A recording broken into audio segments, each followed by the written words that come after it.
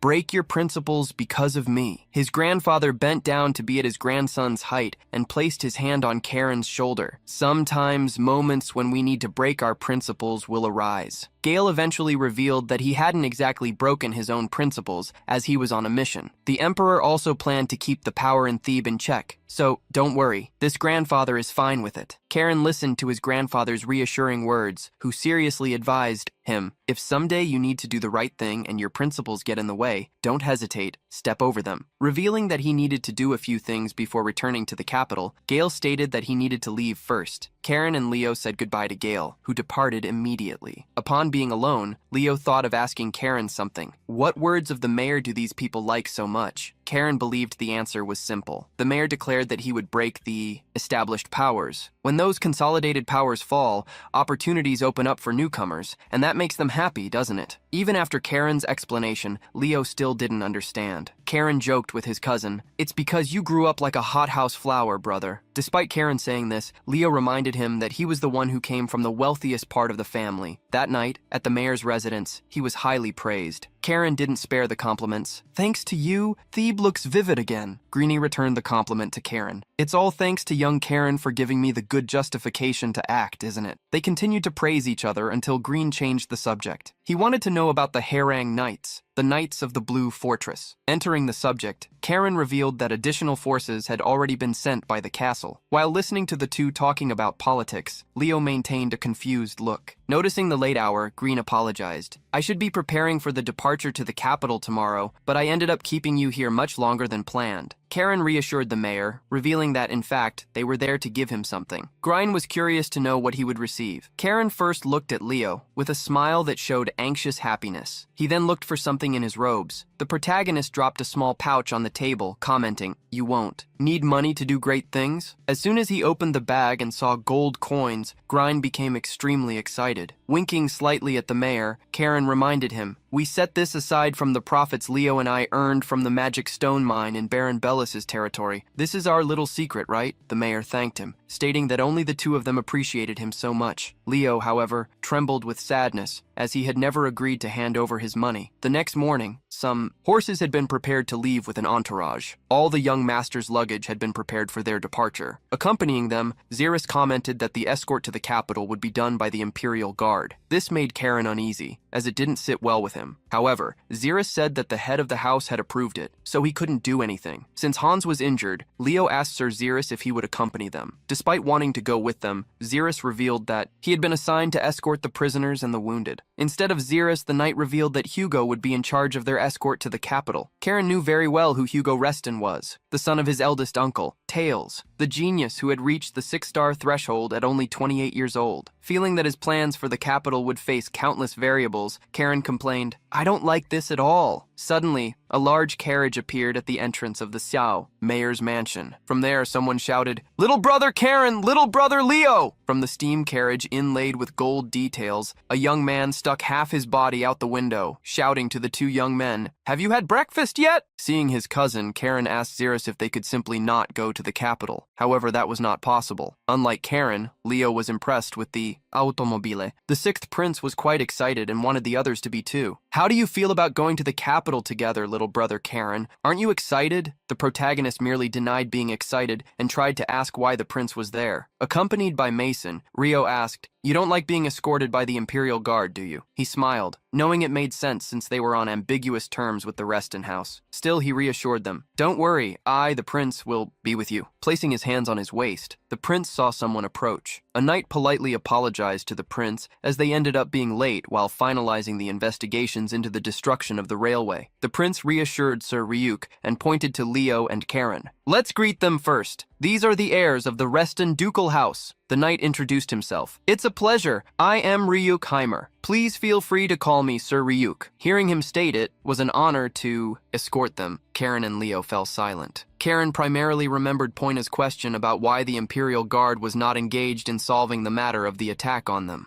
Karen held the scabbard of his sword, questioning the knight. Is the investigation into the destruction of the railway that important? You didn't even care about the attack on the grandsons of the family that put the emperor on the throne. Ryuk replied without even blinking. Destroying the king's property is treated as, treason, so the Imperial Guard must investigate it first. Karen was so irritated that he trembled as he tried to force a smile. So that's the case. We will need to accept it for now. So that no friction would occur, the prince intervened, asking if they should go now. Xerus placed his hand on Karen's shoulder, praising him. You restrained yourself well, young master. Before we discover who is behind the attack on our house, there will be no need to ruin our relationship with the Imperial Guard. The protagonist nodded but commented, for now. At the moment, the situation was merely suspicious, but Karen internally swore, if there is evidence that the Imperial Guard has become a lackey of a powerful house, then I myself will crush them. Karen was ashamed of such people. Even I, who sold my soul to the darkness to gain strength, wouldn't do something like that. The entire journey until close to sunset proved to be much calmer than Karen expected. Seeing Karen bored, the prince asked if he wanted to talk, but Karen was too irritated for that. Rio, however, remembered the mayor of Thebes' speech and asked, that was your doing, right? Rio knew that the mayor was trying to become the center of power and take the council's place with the rest in house helping him. Karen asked the prince what made him think that, and the answer was clear. Why would someone speak of justice? That's just a pretext. The prince praised what they had done, restoring the prestige that Reston House had lost with the incident in a brilliant move to gain another powerful ally for future fights. Discovering all this, Rio asked if that was Karen's entire plan. The protagonist diverted from the subject, returning a question. So approaching the black market guilds wasn't a waste of time, huh? The prince was proud to declare that he could also say that he himself emerged from the streets. I went through all sorts of things to survive. Do you really think I wouldn't have that much sense? After ending the conversation, the protagonist just started ignoring the prince and looking at the sunset landscape. The prince then rummaged through a bag, and upon taking out a small talisman, sent a message to Poina, who quickly replied, What happened, Rio? The prince used Poina to complain, Don't fight too much, got it, sister. Karen is totally ignoring me. Poina, upon hearing him, requested, Don't fight too much, got it? You are friends. Karen immediately denied being friends with the prince, which made Poina question him. What about our agreement? The protagonist ignored her, looking away. I haven't agreed yet. I need to hear the terms first. The voice from the pendant smiled, as Poina had been caught off guard. Still, she asked Karen to think once more. My proposal wouldn't be bad for you either. Karen, however, questioned her. Don't you think we lack the trust to say something like that? The elf was confused upon hearing him, but heard the young man say, If I ally myself with an elf who is a guild leader without permission, the elders will surely persecute me. Poina prepared her tea and corrected Karen's thoughts. I want to ally with you, not your family. The elf's statement left Karen confused. He questioned her motive. Poina was direct in answering his question. It's clearly always worth investing in good products. The protagonist fell silent, giving Poina time to add, Rio also needs a friend. That was the part Karen hated most about the deal. While they continued the car journey, Karen continued to listen to Poina. If you want more trust, then receive the information I gave you as a gift. We will have several chances to help each other. Poina also requested, if you need anything, contact me through the crystal. Goodbye. While holding the crystal with Poina's voice, the prince smiled at Karen. Let's get along from now on, little brother. Karen couldn't deal with the selfishness of the prince and elf duo. Still, he received the communication crystal that Rio handed to him. While Karen analyzed the crystal, the prince looked out the car window, commenting, It looks like we are almost there, doesn't it? The protagonist ended up looking out the window when the prince spoke, and soon he saw what the prince was referring to. A large wall was ahead, which the prince used as a reference. Welcome to the capital, Dacus, Karen. The car quickly approached the gate, which opened for them to enter the capital. Since it was already sunset, when the car arrived at the residence where they would stay, night had already fallen. Only the lights from the windows served as illumination for the large stone brick mansion. Leo, who was sleepy, and Karen got out of the car. The prince stuck his head out the window and smiled, extending an invitation. If you want to take a tour of the capital, call me anytime. I'll give you a free tour. The protagonist, however, just refused. As the car sped off, accelerating and splashing mud behind it, the prince waved goodbye, shouting, Either way, you'll see the city soon, so don't be so disappointed. Mounted on a horse, Sir Ryuk approached, also saying goodbye. "We will go our separate ways from here, young masters." The protagonist thanked Ryuk Heimer, who didn't need the thanks. "Don't worry, we'll see each other again." Ryuk and the other members of the Imperial Guard quickly departed on their horses, while Karen watched them. Internally, Karen was certain that they would meet again. He just didn't know when. From where they were, Leo ended up seeing a bright tower on the horizon and asked his cousin what it was. The tower that rose like a monument reaching towards the sky was the Magic Tower. The center of the entire tower shone, as if mana flowed through it. Upon discovering its name, Leo asked if the mages lived there. The building was extremely extravagant. Karen ended up agreeing with his cousin. He ended up imagining how many tons of money those mage bastards had invested in that construction. Seeing it in person now, it was completely different from what he remembered it being 50 years ago. Seeing the Magic Tower, Karen now felt he was truly in the capital. Leo observed with curiosity and confusion the various feelings Karen was displaying. For Karen, being back in the capital was no different from returning to the grave of his former self, Cain later. At that moment, a voice startled the two, who quickly turned around. "So you have arrived." Leo trembled slightly upon seeing his older cousin, Hugo. Karen observed Hugo with surprise. He hadn't felt even a drop of presence when he approached. He was seeing for the first time who the genius said to be among the best in the Empire was. Hugo extended his hand, greeting the two. "You must be tired from the long journey to the capital, Karen and Leo." Knowing the long journey they made to the capital, Hugo praised the boys for having worked hard. Being the first time he met Karen, he unexpectedly extended his hand. As they shook hands, Hugo commented a second compliment. "If I had known the youngest was so impressive, I would have stopped by Chunghae Castle sooner." The protagonist smiled, returning a compliment. "Brother, you are as impressive as the rumors say." There was, however, a flame burning between the two, which scared Leo, the weakest of the group. Suddenly, a lady rushed out of the residence, opening her arms. "Karen, come here, my boy." Karen recognized his grandmother, who bent down, lovingly rubbing his hair. "How long has it been? You've grown so tall." The protagonist tried to force himself to endure the excessive affection, until Karen's grandmother spotted Leo. "Pleasure to see you too, young man. I have already heated a bath. Come in and rest. Grandpa had some things to resolve, so he will return later." Karen's grandmother guided him and Leo inside, while reminding them, "We need to go out to buy a brooch for us to wear at the banquet tomorrow, so go to bed early. Understood?" As soon as he was alone, Hugo looked at the hand he used to shake Karen's, and seemed surprised. "My mana forced to retreat?" He still remembered that, the moment he released his mana to check Karen's abilities, the young man faced it head-on with his own mana, which was not calm like a lake, but raw like a sea in the midst of a storm. Previously, Hugo had received a message from his father, a request to keep an eye on his cousins so they wouldn't get into trouble in the capital, as well as to observe them. From the slight mana clash, he realized there was much more to discover. He wanted to know exactly what kind of person Karen Reston was. After taking a bath, Karen discovered what his room was. He immediately jumped into bed, completely exhausted, but his irritation was even greater. Clicking his tongue, he cursed. "The damn guy tried to inject mana into me out of nowhere." Hugo seemed like an inflexible fellow, although a bit different from his father, Tails. Leaving the matter aside, and now returning to the place that was his grave, 15 years after being reborn, Karen sought a costly liquor that he had stolen from the prince's carriage and maliciously wondered, "Should I drown my sorrows?" The protagonist suddenly looked around, and holding the liquor, stared at his sword, leaning next to the bed. Unexpectedly, he poured some of the drink onto the blade of the sword, which asked confusedly, "What is this now, master? If you're going to give me something to drink, give me blood." Drinking and not accepting the sword's complaint, Karen affirmed, "I need someone drunk to vent to." Karen reminded the sword that that place was like his grave, but that was something it already knew. This left Karen confused as he had never told it. However, Karen had already had all his memories read by it. Sitting on the bed, cross-legged, he scoffed, as expected of a sword of the beings of darkness. Leaving the jokes aside, the protagonist commented, looking at the drink, "The blue dragon said you were the sword I used in my past life." The sword confirmed the information, but it itself didn't know why it had transformed into another sword. It also didn't remember the events before being transformed, and swore, "As soon as I find the one who transformed me, I will finish him off 1,000 times. The protagonist calmly corrected it. "Once is enough, don't you know?" Curious, the protagonist asked, "Why not go to the Northern Sea and ask the blue dragon itself?" But the sword thought he was too weak to make such a journey. Returning to drinking, Karen walked around the room commenting, "Well, I could always investigate this on my own." Seeing how he drank non-stop, the sword asked if he was perhaps in a bad mood. Karen cursed the sword. "Why would I be damned?" "Sword?" Just as the sword wanted to discover something, Karen also wanted to know the reason for starting a second life. See Seeing the reflection of his new body, Karen had the certainty that he could only have reincarnated with the influence of some immense force. While he was immersed in thought, the sword called him. Unexpectedly, it requested, "This liquor, do you mind giving me a little more?" The next day, upon leaving the mansion when the sky was already bright, Karen entered a street where countless vendors shouted, calling everyone who passed by to see their goods. With him were also Leo and Hugo. Leo, especially, made Karen quite irritated. "You are embarrassing me! Stop looking around as if you were someone who has never seen the big city." Leo lowered his head, asking what was wrong. But Hugo accompanied Karen's thoughts. "He's right, Leo. You must act with dignity as a family member." This made Karen maliciously mock Leo, but Hugo turned to him. "Karen, you should show respect to your older brother in public." The protagonist irritably clicked his tongue, as Leo beside him also provoked him. Hugo reminded them that they could act freely when they were alone, but warned, "Outside, think about how you act, as that affects the family's reputation." Hugo's words made Karen ask, "So, when we are alone, can I speak freely with my brother?" Hugo merely ignored the question, pointing to the other side. "It looks like we are almost at the shop we are going to." Karen became extremely irritated upon seeing Hugo ignore him and threw a childish fit. While following Hugo and Leo, Karen looked to the side and saw a shop sign with the symbol of a sewing machine. He stopped in front of the shop and called out to Hugo, "Brother, can we stop here first?" Seeing the shop that only had clothes with old styles, Hugo was confused. "You like that?" Leo shared the same opinion. "The style looks old. Are you serious?" The protagonist placed his hand on Leo's shoulder and tried to teach him something. "Trends always come and go." Saying that Leo didn't understand anything about fashion, Karen headed towards the shop entrance. Seeing them interact made Hugo observe them with curiosity. As soon as they entered the shop, a man came out from behind the counter, humbly receiving them. "I am honored to receive such young nobles in my shop." The old tailor, with a monocle and a measuring tape around his neck, approached the customers, commenting, "I normally don't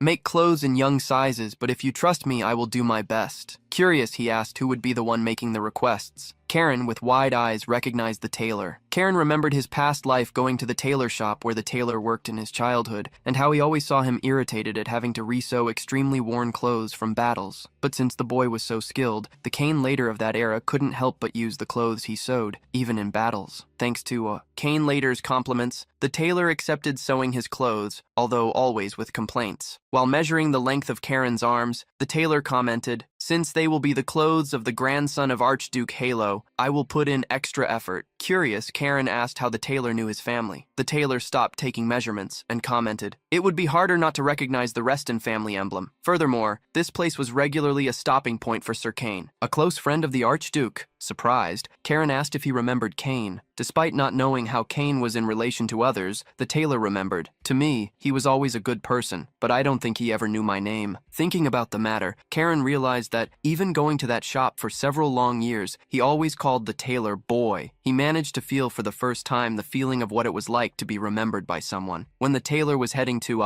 the inner part of the shop, Karen stopped him to ask his name. Karen could see the tailor's face and childish smile when he answered, "My name is Luhan." As soon as the tailor introduced himself, the rushed voice of a girl emerged from the front door. "Grandpa, did you hear the news? Sir Kane's enemies, Archduke Yahello's blacks from the Reston house, are in the capital." A green-haired girl hastily recounted the news to her grandfather, without noticing who was in the shop. It was only after she finished speaking that she noticed the glances of the trio of cousins. She fell silent, while Karen stared at her, raising an eyebrow, wondering how Yahello was supposedly his enemy. After a minute of silence, the young woman greeted Hugo, who returned the salutation. "It's the first time we've met since the last tournament, Miss Amy." Leo was surprised to recognize Amy's name. "Wait, you mean you are Amy Altura?" Confused, Karen asked if he knew the girl. Leo was surprised that Karen himself didn't know who she was. "She is a fencing prodigy who reached the 4th star at 17. Sighing, Karen wondered why there were so many geniuses in the world. Hearing Karen's comment, Hugo apologized to Amy on his behalf, embarrassed. Hugo then officially introduced the young woman. "Karen, Leo, this is Sir Amy Altura of the Imperial Guard." As soon as Karen started to introduce himself, Amy interrupted him. "I know, you are Karen Reston, right?" She approached Leo, who ended up blushing with shame, and recognized him too. Leo was as shy as a fan being recognized by an idol. Karen asked how Amy knew about them, and she replied, "The seniors who were assigned to Escort, you told me about you. Leo was disappointed to hear that Amy only knew him because of the escort. However, seeing that the young woman recognized them just by knowing their names, Karen realized she had an incredible intuition. Maybe she could have sensed their mana to make the association. Luhan left his duties and asked, "Sir Amy, have you eaten yet?" Amy quickly argued with her grandfather. "Stop being so formal with me. Speak to me as you used to. I am still just an apprentice. I'm not even a knight yet." Hugo approached Amy, putting her in a good light. "You are being too modest. You said you would be the one to lead the Imperial Guard for the next 50 years. At that moment, Karen interrupted the duo, questioning, "Why do people say my grandfather is Sir Kane's enemy?" The protagonist sighed, commenting, "He's the guy who sold his soul to a being of darkness, isn't he? What's so good about someone like that?" Shrugging his shoulders, Karen asked if he was wrong. Hugo tried to warn Karen about the words he was saying, but Amy was already irritated. "You dare to speak such words?" An intense fury had overflowed from Amy, as if she were defending her own parents. With this fury, she roared, "You dare to insult Sir Kane's honor! I challenge you to a duel!" Cleaning his ear with his finger, the protagonist questioned, "What right do you have to do that?" Tears welled up in Amy's eyes, who yelled, "I am doing this because I inherited Sir Kane's will!" The protagonist tried to argue against Amy's words, questioning her. What is this so-called will? Did he want to stay by the demonic emperor's side until the end? What if even that was caused because he sold his soul, and not because of his own will? Amy refused to accept Karen's arguments, and continued to roar. Even so, Sir Kane would have stayed by his side until the end, because he was a man with pride. The protagonist sighed upon seeing the girl's old passion, and commented, "She is the type of person you can't reason with." Facing her, Karen questioned, "How do you expect to be a knight when you show hostility so easily?" Amy continued to try to explain herself, stating that she wasn't doing that for personal feelings, but for Sir Kane's honor. But in the middle of the girl's explanations, a loud growl sounded throughout the tailor shop coming from her stomach. Leo was startled by the loud noise, and Karen smiled, asking, "How about we fill our bellies before the duel?" The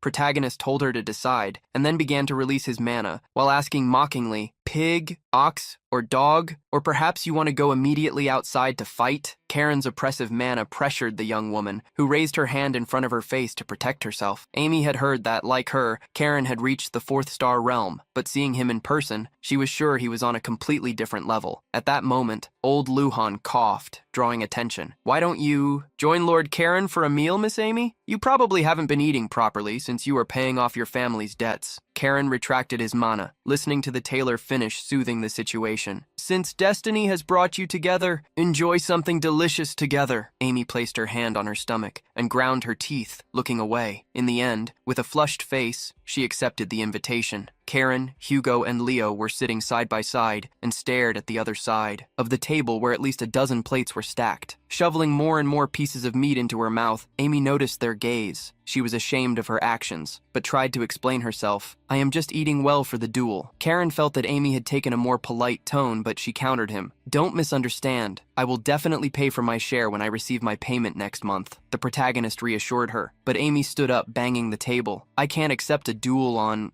an empty stomach, but now we can shake hands and seal our agreement." Amy extended her hand towards Karen, who observed it for some time. The young woman's hand was rough, thick, and with countless scars. That was proof of effort, of someone who trained without using any tricks. The protagonist scoffed, lightly mocking her internally. "If it weren't for that old man's personality, you would be a great talent." Amy continued to stare at Karen, extending her hand to him, and curiously saw him assertively shake her hand. As soon as they closed the deal, Amy asked, "Can I order another dish?" Seeing the two shake hands, Hugo was still incredulous. One moment they seemed to want to devour each other, but the next moment they were in agreement. At that moment, outside the restaurant, a noble man with golden hair and olive-colored clothes was passing by. He looked through the restaurant window and recognized Amy, who was eating while talking. She seemed extremely excited, eating and, talking about training. The man left his soldiers behind, entering the restaurant alone. At the restaurant table, Karen asked Amy when they would duel. The young woman wanted to fight him as soon as she ate the new plate of food that was about to arrive. While Amy warned that he might get a beating from her, the nobleman approached the table, appearing behind her. His voice drew attention when he spoke to Amy. "You seem satisfied, Amy? If you showed up, you should have contacted me, your brother, first. With a malicious smile, he placed his hand on the girl's shoulders. Frowning in mockery, he stated, "You shouldn't be wasting time with these vagrants, right?" The protagonist stared at the man with a curious look. He continued to speak, as if nothing could touch him. "Do knight apprentices of the Imperial Guard perhaps have so much free time?" Adjusting his long hair, he continued arrogantly, "You even have time to gather with men like this." Seeing how the newcomer dared to even provoke them, Karen smiled. "It seems I've found a damned troublemaker." Irritated, Amy tried to push the man behind her away. "I already paid this month's installment." However, he continued to hold her shoulders. "I'm not interested in the money, but in you. Don't you get it yet? Isn't it better for you to be on good terms with your creditor?" Tired of being ignored, Hugo questioned, "Who are you to interrupt someone's dinner like this? Wouldn't it be polite for you to introduce yourself first?" The arrogant man was surprised to see that someone didn't know him. "Aha! Someone in the capital Dekus who doesn't know who I am? How absurd. I am Gal Kian." The name was familiar to Hugo. Gal, the youngest son of Count Kian's family. Hearing that the man knew his family, Gal smiled, confident. Hugo knew in detail. That is a noble family that lends money to other nobles, the capital's largest usury house. Gal was proud to see how much they knew about his family, and warned, "No one should be ignorant of our family's name. We control the finances of Marcus Diaz's house." This time, Karen entered the conversation, scoffing. "Bullshit that you control them." Gal was surprised by the mockery, and even Amy was startled. The protagonist stood up, holding his sword and questioning, "Do you think I came to the capital just to exchange pleasantries?" Gal gritted his teeth, furious. "Who are you, brat? Do you need a lesson?" Carrying the sword over his shoulders, the protagonist walked past Hugo. "Brother, I'll explain to Grandpa later." From his pocket, Karen took out 2 potions and showed them to Gal. "Do you see this? They are potions that heal fractures instantly. They are quite expensive, you know?" Faced with so much nonsense he was hearing, Gal was already grinding his teeth and his veins were exposed. Seeing how the man treated his words as gibberish, Karen jumped toward him, roaring, "I'm going to fix you with a good beating." Karen's maniacal gaze fixed on his target, while he reassured him, "Don't worry, I'll leave you alive." Faced with the attack, Gal just screamed in fear before suffering the greatest damage of his entire life. In an office, a shout of surprise was heard. "What did you say? Repeat that again." Before Gale, an assistant repeated once more. "Mr. Karen Reston, your maternal grandson, sir, the chief, was arrested by city guards about 30 minutes ago." Gale held his hands to his head, upon discovering that his grandson was already causing problems. He couldn't even remember how long his grandson had been in the capital. Investigating the situation, Gale asked the reason, but was incredulous when he heard the assistant say, "Under the accusation of assaulting Gal Kian, the youngest of the Count Kian family." Gale thought momentarily, as he remembered having heard that name before. The assistant explained who Gal was, a man known for being a womanizer. Gale was able to remember clearly upon hearing. Gal was someone who went after the daughters of men who owed him money. As soon as he had confirmation from the assistant, Gale cursed. That is a guy who should have departed this world a long time ago. But curious, he asked, "How did Karen go after him?" The assistant revealed that they weren't sure yet, but he had heard that Karen beat up Gal while making him drink healing potions. Gale was worried upon hearing that, as he knew that when it came to incidents between nobles, the Imperial Guard would take care of the investigation. Considering the relationship between the Reston House and the Imperial Guard, Gale knew that the circumstances would not be favorable for Karen, especially because the opposite side was the Count Kian's house. Gale stood up, intending to intervene. "I'm going to the police station!" The assistant, however, stopped the commissioner, revealing that he didn't think he would need to intervene. Gale didn't understand the assistant's thinking, especially since Count Kian, crazy for money, wouldn't stand still either. To Gale's surprise once again, the assistant revealed the victim, Gal Kian, is asking for leniency for Karen. Remembering Gal's tears, the assistant continued, "He says Karen is innocent and that everything was his own fault. He is shedding tears and begging mercy for Karen. He also claims he is determined to change." Gale didn't believe that the brute Gal Kian was doing this. With the assistant's confirmation, he laughed in the form of a sigh. Head bowed, Gale trembled slightly, wondering what kind of magic his grandson had used. Knowing that the rumors about Karen would spread throughout the capital, Gale wondered how he would explain it to Yahello, but he quickly thought of something. He wouldn't send Karen to the capital thoughtlessly. Of course not. He would never do that. Shock appeared in Gale's eyes as he understood Yahello's plan to unleash a mad dog in the capital. Meanwhile, leaving the building, Karen said goodbye. "It was a pleasure meeting you, police chief. I will visit you often." Upon hearing the young man, the police chief was shocked, as that meant the boy would cause trouble more often. Before leaving, Karan remembered something and questioned, "Gal even confessed so you will handle this properly, right? The officer scratched his head, answering awkwardly, well, in principle, investigations involving nobles are the responsibility of the Imperial Guard. Hearing that there was such a rule, Karen stated that he would ask his grandfather. Upon hearing him speak of Archduke Yahello, the officer was scared. The protagonist soon also thought aloud, oh, I can ask my maternal grandfather too. Hearing him speak of another grandfather, the officer, who was already opening the gates for him to leave, asked the name of that grandfather. The protagonist replied with a smile, he is Sir Gale, tax commissioner. Why? The officer was even more frightened upon hearing him and shouted, I will do my best. Outside the police station, Hugo, Leo, and Amy were already waiting for Karen. Oh, there he is. Curious, Hugo asked what kind of conversation he had had with the officer for him to be acting so subserviently. The protagonist merely responded humbly and imagined joking, maybe it's just an incentive to do justice? Hugo remained silent until he sighed. Well, since the case is closed, then I won't hold you responsible. But the next time you cause trouble, at least notify me first. Hugo felt that this young man could not be controlled. If he tried to do so, Karen would probably cause even more problems. Since Karen affirmed that he would notify him next time, Hugo thanked him, but Karen countered him, asking him not to thank him. Hugo observed Karen and couldn't understand how someone like his uncle, Pale, who was so respectful, could have such a crazy son. Karen joined Leo and Amy, who apologized to him for involving him in trouble. She offered Karen tea as compensation for the incident. While Amy guided the way, Hugo thought about his father's orders and wondered, what should we do when he doesn't get involved in an incident but causes one himself? Wondering how to control Karen, Hugo even thought about stopping by the magic tower to get some magic. Sometime later, the group arrived at a tavern where, on the sign, there was a teacup. Before Karen were some biscuits, as well as tea, cake, and other things. He sighed when he saw what they were going to eat. Leo was incredibly excited about the sweets, but Amy thought Karen didn't really like the snack. The protagonist, however, denied it. That's not it. The confectioner carried a tray with more cakes and smiled at the group. There are several desserts, so eat as much as you want. Surprised by more food arriving, the protagonist questioned, hey, shopkeeper, isn't this already too much? The confectioner, however, denied it. Absolutely not. Do you know who you are? He smiled with happiness, as he already knew the rumors. You were the one who brought divine punishment upon the wicked de Gaulle. While eating the biscuits, the protagonist internally grumbled, why are they treating me like a hero in the rumors? Despite that, he acknowledged that the food was tasty. Changing the subject, Karen approached Amy. He wanted to know how she had ended up owing money to the Keon family. Amy was surprised and warily revealed, my father tried to expand the business and ended up in debt. Leo entered the conversation asking, was it difficult to manage everything just with the territory's taxes? Amy tried to explain a little more in depth. The situation between her and the Restons was completely different. For provincial nobles like us, living in the capital is difficult. We needed additional resources. Taking a sip of tea, Hugo questioned if there was no support from the Imperial Guard, since, with her talent, it would be natural for her to gain some support. Amy revealed the reason why that hadn't happened. She hadn't chosen a faction. If she had chosen to stay on one of the sides, she would have received support, but that was something she didn't want to do. Karen was curious to know the reason. Amy smiled with a glow of lightness. Well, sir, Kyan, with his great pride, would have followed the path of the sword, not politics. Cain himself, being before her, knew the truth. It wasn't out of pride that he did that, but to survive. Entering the subject, Caron asked, and if I pay the debt, will you come with me? The question surprised Leo and Hugo, who spat out all the tea in their mouths. Amy was confused by Karen's question, and Leo hastily stood up. Karen, even for you, that's not right. Karen was confused. Then he heard his way, brother. Saying you'll pay her debt if she becomes your woman makes you someone just like that bastard Gaul. Upon hearing Leo's thoughts aloud, Karen almost beat him up. When did I say anything like that, you idiot? Hugo wiped the corner of his mouth and tried to make Karen reflect. Miss Amy may not be a knight yet, but you shouldn't trample on the honor of someone aspiring to become one. Karen felt that everyone was misinterpreting his words. He slammed the table, explaining himself angrily. What I wanted to ask is if she wanted to join the Harang Knights Order. Leo sighed, recommending that his cousin not try to change his words just because he messed up. Seeing the two arguing, Amy smiled, happy after a long time. Amy thanked him for the offer but refused, surprising Karen. He asked, just to be sure, so you really want to stay in the Imperial Guard and change things from within? Amy nodded, agreeing. The young woman smiled as she imagined. If Sir Cain were alive, he would answer the same way. However, Cain himself before her showed that she was wrong. He wasn't the type of person she thought he was. Yet he knew people like her. They were stubbornly principled for no reason, integral, and foolishly loyal in the most idiotic way.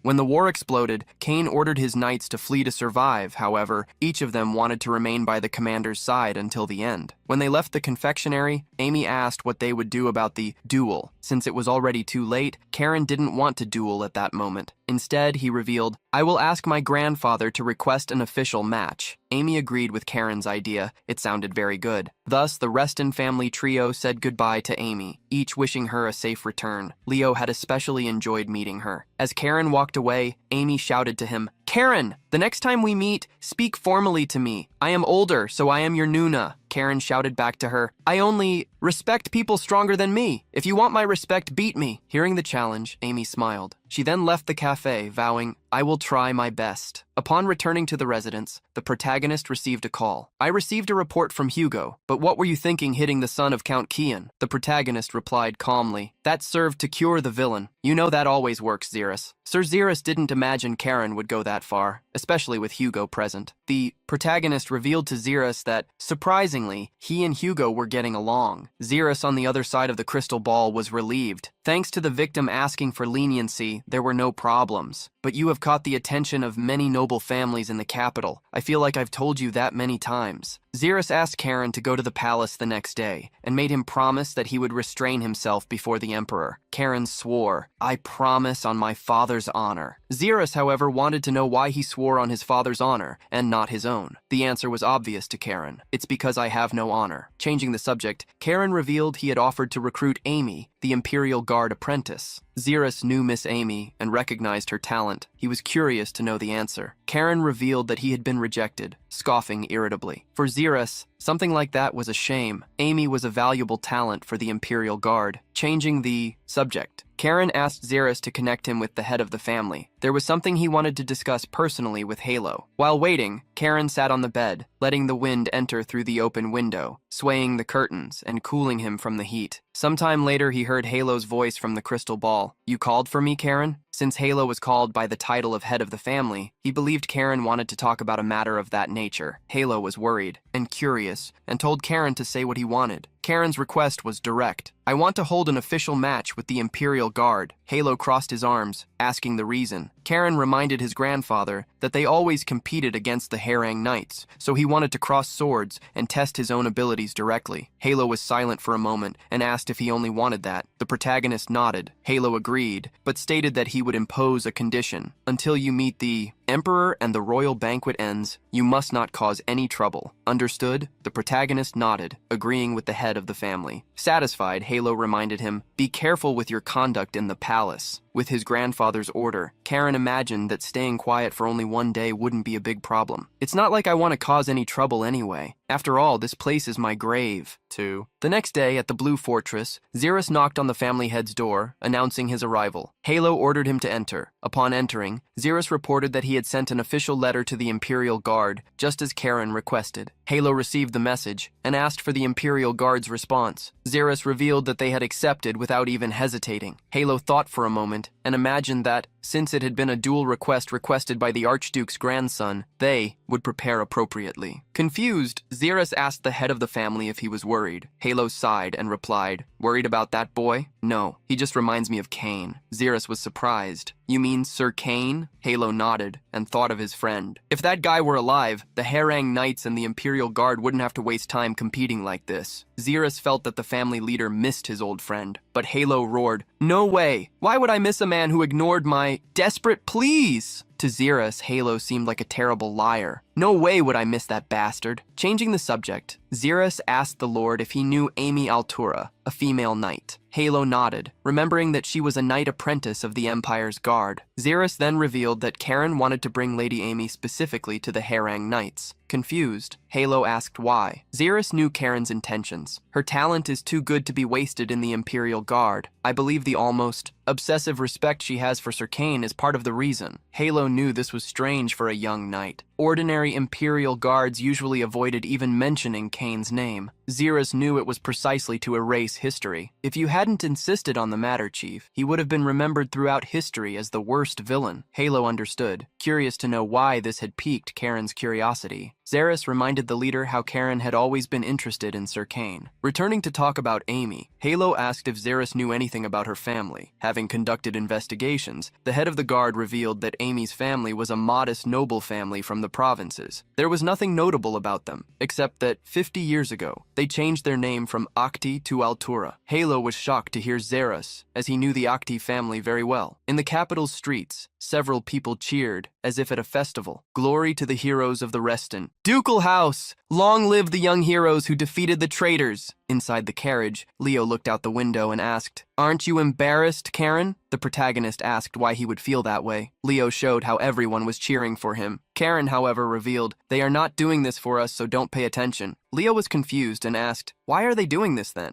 Karen revealed that this was something the Imperial Palace had planned. They want to show everyone that the Reston family remains behind the royal house. Confused, Leo asked who they would want to show this to. Thinking his brother was an idiot, Karen questioned, "Who else?" Obviously the nobles who want to control the emperor. Leaving Leo confused by the political scenario, Karen began to look at the scenery through the window. He saw the people on the street waving to the caravan, and in the background, the emperor's castle. Those who were serving as puppets there should at least possess some political instinct. Upon descending from the carriage, the duo unexpectedly met someone they already knew. Sir Ryuk was there to receive them. Ryuk pretended to be honored to be remembered by Karen, who didn't give much importance to the matter. Ryuk revealed that they could not enter the palace with swords, and asked for the young men's cooperation. Beside him was another knight with a bag to store the items. While placing the sword inside a bag, Karen commented to Leo, "Did you know that Grandpa already broke this rule once?" "Curious," Leo asked when he had done that. Karen smiled, replying, 50 years ago." Leo was confused and began to wonder what had happened 50 years ago. The guards, who had already understood Karen's words, showed grim looks. Karen was smiling maliciously when Leo realized, startled, "Are you crazy? Why talk about that now?" Ryuk cleared his throat, drawing the boy's attention. He then warned, "It would be wise to be careful with your words before the emperor." The protagonist merely casually stated that he would keep the advice in mind. The two were talking, until suddenly, the guard who was close to them fell to the floor. Ryuk spotted the sword that had fallen to the floor, slightly unsheathed. He was surprised by the aura it emitted, tremendously powerful. Seeing Ryuk's reaction, the protagonist merely commented, "My sword is a little wild." He smiled maliciously, provoking, "You better take care of it carefully." Despite the provocation, Ryuk volunteered to escort them to the main hall. Thus, they entered the palace. Ryuk and two knights accompanied Leo and Karen across a golden carpet. Leo looked around, impressed. "The royal palace is really extravagant, isn't it, Karen?" However, upon not getting a response, Leo started to get worried. He observed his cousin and noticed the mana he was releasing. Looking around, Leo found it strange that the knights hadn't noticed, but he was relieved. Leo had never seen that expression made by Karen. He didn't look angry, it was something else. This made Leo remember the request their master, Lady Sabina, had made, to observe Karen's ocean carefully. However, he couldn't really understand Karen. The protagonist looked at the castle corridors that made him remember the past. There, where 50 years ago the fire raged out of control, was his body, full of wounds, and a sword stuck in him, bringing about his end. The screams echoed throughout the palace, while he lay in silence. Closing his eyes, Karen wished to stop thinking about that for some time, as there was still much to be done. Sometime later, they arrived at a door where a butler stopped them. "This is His Majesty's court. Please state your identities." Sir Ryuk took a step forward, presenting, "They are honorary guests of His Majesty, the grandsons of the Reston ducal house." Upon discovering the young men's identity, the butler quickly allowed entry. "Shall we go then?" Thus, the door was opened and the servant announced, "Leo Reston and Karen Reston of the Reston ducal house are entering." Karen led the way, with Leo following him. They would be seeing for themselves the face of the one who became the heir to the demon, Emperor. Upon entering the grand hall, Karen spotted a man with his back to him, wearing a long white cloak. From where he was, he spoke to the guests. "Welcome to the Imperial Palace." Karen was confused, as he didn't know that man. Turning to look at them, the man revealed, "The Emperor's health is declining, so he is resting. He is very sorry for being unable to greet you personally. He asked me to deliver this message to you, so do not misunderstand me." The man they encountered instead of the Emperor was unexpectedly the Crown Prince, Yorn Karien. Upon meeting the prince, Karen immediately knelt. "We salute your highness, the crown prince." Beside Karen, Leo was startled, quickly kneeling, imitating his brother. "It's an honor to meet you." The prince observed the boy's actions with his orange eyes and commented that he had heard about what they did in the Bellis barony, truly fitting for the grandsons of a hero. While replying that he had merely done what he should, Karen trembled slightly. Internally, he was euphoric. "You must be kidding, right? You look so much like him." From the facial expressions to the gaze, Eorn Crane was exactly like the emperor who had sold his soul. Karen quickly washed away any thought that indicated Eorn was the same as the old emperor. They were only similar because they were grandfather and grandson. The crown prince moved on to another subject, revealing what he had heard. "You became close to Revelio?" It's a relief to know that the Archduke's grandsons are his friends. While Karen ground his teeth just thinking about the sixth prince, Leo smoothed over the fact, "Friends of a royal heir? We are merely acquaintances." The protagonist ground his teeth, internally cursing Leo. "Do you think that was a compliment, you idiot?" Karen recovered and responded to the prince. "I thank your highness for overestimating us so much." Eorn Crane was confused and heard the young man say, "I will make sure to honor the Restini house's friendship and continue to maintain good relations with the sixth prince." The crown prince, upon hearing the words, remained silent, thoughtful about their meaning. Karen smiled, maliciously satisfied with his intervention. Leo, who didn't even understand politics, looked from side to side, trying to understand the reaction of the two. In the end, the crown prince merely nodded. Changing the subject, he reminded them, "Tonight, the banquet will be in your honor, so enjoy it." In unison, Leo and Karen thanked him. Saying goodbye, Eorn Crane recommended that they rest until the banquet began. Thus, the two stood up, following the butler who had guided them to the prince. Upon being left alone, Eorn Crane could elaborate on his thoughts. Contribute to friendship with the royal family, being little friends with that brat Revelio. In the end, the prince managed to form an opinion about Karen. He really is as amusing as the rumors say. While being guided by the butler, Karen,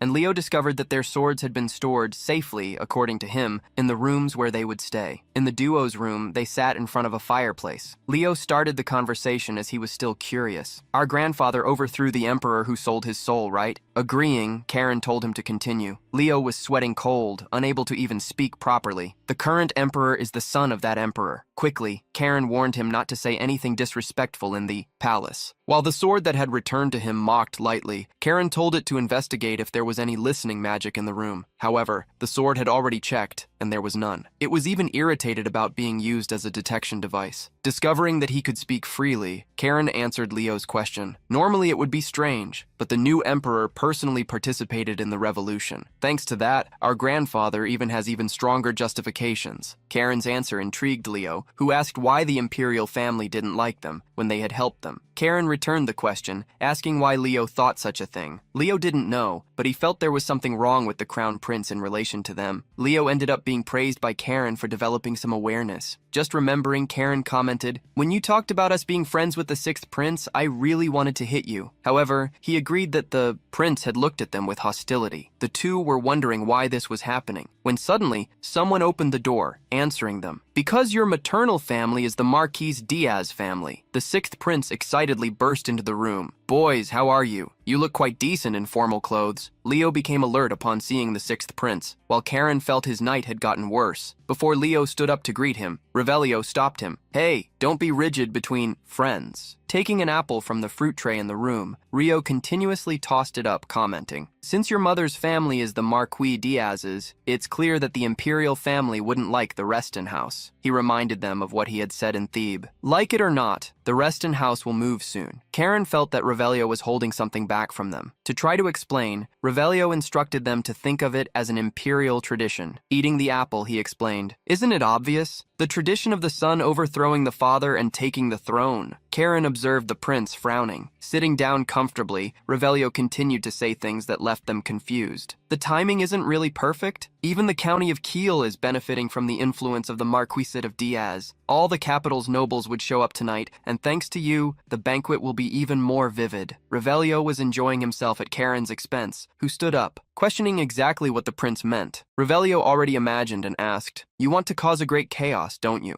Karen returned the accusation. "You are the one who wants to make things wild." The prince didn't deny it and insisted on the matter. "I can set a scene for you to do whatever you want. Are you interested? Will you join me?" Faced with the proposal, Karen remained silent, until he asked the prince to tell him his plan. While Revelio chuckled with satisfaction, Leo felt they were walking into a trap. He could only think that they must be joking when talking about causing chaos at an imperial banquet. Later, that night the lights of the chandeliers turned on, illuminating a grand hall, where several noblewomen were already gathered, with their voluminous dresses, to talk about royal gossip. When Karen and Leo entered the hall, the latter was surprised. Leo focused on looking at the beautiful women, with a flushed face and dropped jaw. Karen quickly told him to compose himself. Thinking about his own life, Karen felt it had been a long time since the last time he had gone to a banquet. In that past life, as a servant, no one welcomed him, however. It was at this moment of reflection that Leo felt a wave of dark energy. The sword, just like him, became alert. Both, from somewhere in the hall, felt the power of black magic. Karen couldn't believe he was feeling the energy of dark magic inside the imperial palace. The magic spread throughout the hall, which should have countless detection spells. This meant that if something could deceive the detection ability of the mage's tower, its power was certainly not ordinary. As soon as Leo and Karen entered the hall, two men who were talking in a distant corner saw them, verifying their identities. Oblivious to what was happening, Leo was more impressed with the large audience at the banquet. Karen quickly told him to stop being annoying, as he was starting to feel embarrassed. Leo tried to defend himself, stating that he wasn't acting strangely, but Karen contradicted him. At that moment, the young men saw some people approaching. A man with the sides of his hair shaved and the hair on top brown approached, commenting, "The compliments about the two of you are echoing throughout the capital. Truly worthy of being the wolves of the Reston house." He extended his hand toward the two, introducing and greeting them. "I am Karim, of the Marquis Diaz house. It's a pleasure." The protagonist barely looked at Karim and just shook his hand. Karim frowned upon seeing that Caron had no sense of etiquette. Leo tried to alert his brother and greeted Karim in his place. Karen must be nervous. It's his first time at such a big banquet. "I am Leo. Pleasure to meet you." Still not believing that Archduke Halo's grandson could be so rude, Karim dropped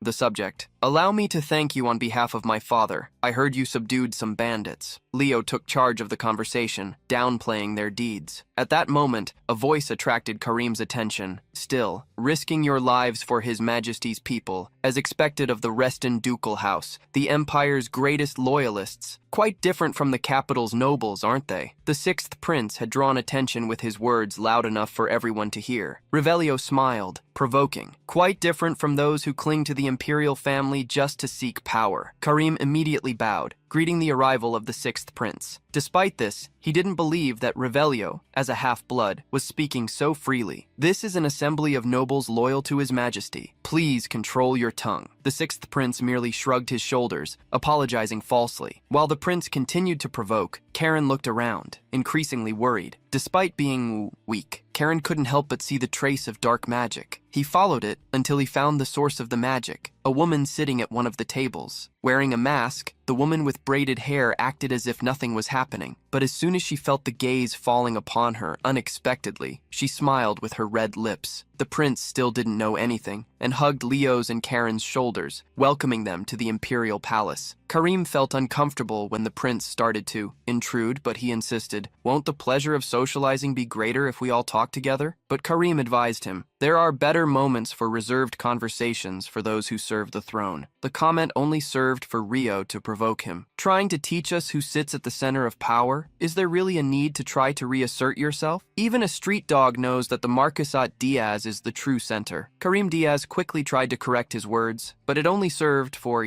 Rio to smile mockingly. Karen, at that moment, interrupted the quarrel between the two. "You are talking non-stop. Do you mind shutting up?" Immediately, Karen placed his hand on his sword, removing part of it from its scabbard. Leo and Karim were surprised by Karen's actions. Looking lightly at the prince, Karen warned, "Sixth prince, the theater is over." Confused, Rio asked why, as he was already having fun. Karen whispered, surprising him, "A rat with dark magic is hiding in the hall." While everyone started to turn to look at Karen's actions with looks of astonishment, he asked the prince to buy some time. The prince wanted to call the Imperial Guard, but with a malicious smile, Karen reminded him, "Did you perhaps forget who I am?" The prince sighed, remembering the saying, "Doctors care for the sick, and Restons care for demons." Asking what he should do, the prince was ordered to ensure that no one could escape. Seeing Karen advance with a sword in his hands, Karim quickly put his hand on his sword, asking, startled, "Back off." However, with just his gaze, Karen intimidated him. "Get out of my way." Karen passed by him, as if he didn't even exist. Staying behind, Kareem had to admit he couldn't even draw his sword faced with the overwhelming pressure. Karen walked through the nobles, clearing a path with his mana overflowing like a turbulent sea. Leo, who was trying to ask what Karen was doing, saw the prince draw a small staff with an orange sphere at its top. In his other hand, the prince took an identical sphere. Using the staff, the sixth prince transferred energy to the golden sphere in his other hand. Although he used those items, he never imagined he would actually need them. From the sixth prince, magic was generated, a sphere of light which grew rapidly. With the artifact that his sister Poina had given him, he created a large barrier, which would buy time until the Imperial Guard arrived. Seeing the barrier that encompassed the entire hall, the nobles began to get scared. Leo, next to the prince, asked why they would need to buy time. Karen, repeating the saying that the prince had commented, approached the woman who was the source of the dark energy. Holding the sword pointed at the masked woman, Karen commented, "I didn't expect someone in the capital would welcome our family since we are a thorn in their side." Leo was shocked to hear Karen's words about the woman's identity. While watching the woman take off her mask, Karen continued, "Unexpectedly, here is someone welcoming us. And even more unexpectedly, I can't call her a person." Upon seeing that she had been discovered, a dark but controlled energy enveloped the woman, overflowing from her eye. "As expected of someone from Halo's bloodline, you found me. I was worried you might not find me." Karen was surprised when the woman's energy overflowed, becoming much more powerful than he imagined. The energy attacked the barrier created by Rio, destroying it. Standing up, the woman looked at Karen, commenting, "You are quite handsome, aren't you? I like you." Faced with the provocation, Karen brandished his sword. "Don't you dare do anything!" Karen's sword cut through the creature of darkness, making her lose the connection between her head and the rest of her body in a single second. Seeing the woman fall to the floor, everyone was terrified. The eyes of the head on the floor were closed, until they opened with a terrifying dark tone. The woman's voice became somber but did not lack interest. "You really are lovely." The nobles closest to the woman were frightened and screamed, "It's a monster!" The screams of panic spread through the hall, filled with a dark light. The head on the floor distorted, transforming into a bouquet of black roses, which, with the wind, released its petals to fly around the hall. Karen frowned, analyzing each of the black petals. Before he realized it, the petals gathered behind him, reforming the woman's body, revealing her true appearance, which let long green hair flow down her back and bore a red tattoo on her chest. She touched her own body. It seems the regeneration wasn't perfect. This sword, it devoured my mana. I didn't know the Reston family possessed something like this. Having the secrets of his sword revealed, Karen gripped it tightly. Irritated, he advised her, "Consider yourself lucky. If I were a little stronger, you wouldn't even be able to be standing and talking." In the woman's hands, metallic claws emerged, she joked. "I would love to devour you, here and now." However, going against her desire, she jumped toward Karen, opening her claws to attack him. With the movement of one of her arms, the creature created a trace of malicious energy which traveled toward the protagonist. In the last second, Karen moved to the side, trying to dodge the attack that sliced the air next to his neck. Despite having acted, Karen was still wounded. A slight cut appeared on his neck from the claw attack. The woman licked the claws, now stained with the red released from Karen's neck, provoking him, "You taste sweet." Leo, upon seeing Karen attacked, placed his hand on his sword. He intended to draw it to help his brother. However, the sixth prince stopped him. Leo was confused, but Revelio advised him, "Don't go. This is Karen's fight." Leo still wanted to go, but the prince reminded him, "You know Karen better than anyone. If he needed help, he would say so." Even reluctantly, Leo put his sword away. He was trembling, irritated, because he wanted to at least be stronger to help. The prince knew that Leo would be stronger in the future, but at that moment, if he faced a creature of darkness like that, he would perish in exchange for nothing. While Karen's neck continued to drip, even with the attempt to control it through mana, the sword warned him, "Master, she is too strong for you to defeat. Keep fighting, and you will only sacrifice yourself for nothing." The protagonist sighed, commenting to himself, "For nothing? If the prince ends up following my beliefs, then even a meaningless farewell isn't so bad." Karen would be fighting mainly because his enemy was a creature of darkness. He didn't intend to let it go freely. Pulling up the collar of his cloak to hide the wound on his neck, Karen released the maximum amount of mana he could control, facing the Master of Petals before him. The penetrating gaze he displayed was one that even she felt interested in seeing. "A child like you holding so much hatred. Incredible. The Reston family bloodline truly is on another level." Once again, the creature charged against Karen, extending one of its sharp-clawed hands. The energy of the attack it carried cut through the air toward Karen, carrying dozens of sharp petals with it. The attack passed through Karen and, unexpectedly, did not stop, hitting the people who were behind him. The creature chuckled with a sweet voice, introducing herself. "My name is Shunya. I will make sure you never forget me in your entire life." Seeing that other people started to get hurt, Karen charged against Shunya, brandishing the sword that carried all his mana. From a distance, the sixth prince shouted to the protagonist. He also went into action, raising his arms to create a protective magic with his own mana. "Don't mind us. Just do what you need to do." As soon as Shunya attacked once more with her claws, Karen managed to avoid it, jumping backward. She overflowed with fury and provocation. "You aren't stupid enough to relax just because you managed to dodge, are you? My petals aren't just for decoration after all." Karen's own sword tried to warn him. "Hey, why aren't you dodging?" But soon it understood the boy's intentions. A light emerged from Karen's eye. It entered his body, dangerously traversing several levels of energy, until it reached the fifth form of the Harang sword attack, the High Tide. Around Karen, true ocean waves appeared. The mana he overflowed seemed to transform into an intense and deep liquid, like the waters of the chaotic seas. Shunya curiously observed the movement of Karen's power. The protagonist had forced the opening of his mana to a point where he coughed dangerously, his body almost at the point of collapse. Wiping the corner of his mouth, Karen didn't care about the consequences. All he wanted was to pierce through that creature of darkness, to finish her off at once. Shunya didn't expect to see Karen go that far to face her. This made her smile in delight. The sixth prince stared at the situation with a worried look. He ground his teeth, not understanding what was happening. The illusion magic had been broken a long time ago, and even so, the Imperial Guard still hadn't arrived. Outside the castle, things were more agitated than Revelio expected. Ryukheimer hastily shouted at other knights, trying to understand what was happening. Upon meeting Sir Ryuk, the guards revealed that magic had been detected inside the banquet hall. Surprised, Ryuk asked about the mages of the tower. Having already contacted them, the guard warned that they had arrived through the portal. Clicking his tongue, irritably, Ryukheimer couldn't believe that magic had been used inside the royal palace, especially on the night the emperor was hosting a banquet. He hastily ran toward the banquet hall, but found several mages and knights struggling to enter. Seeing knights carrying away mages who had exhausted their capacities, Ryuk roared, "Why haven't you managed to enter the hall yet?" The closest knight to him tried to explain, "The mages can't break the barrier." Ryuk couldn't assimilate the idea that there was a barrier that even mages from the tower couldn't break. He couldn't understand the meaning of that. Seeing the confusion in the captain's eyes, the knight revealed, "The mages are saying that is the work of dark magic." Shock appeared in the eyes of the knight's chief with wide eyes. He couldn't believe what he was hearing and wondered what was happening in the castle.